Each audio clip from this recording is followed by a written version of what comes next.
সম্মেলন ইমেল কামাল স্যারের পক্ষ থেকে স্যারের পক্ষ থেকে লম্বা করেন না সবাই শুভেচ্ছার স্বাগতম। ইদ্রিস মোল্লা স্যারের পক্ষ থেকে লাল গোলাপ শুভেচ্ছা।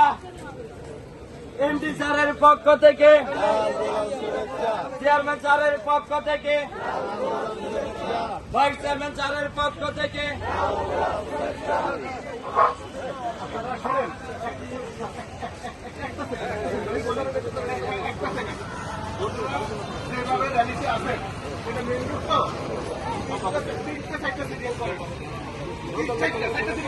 সবাই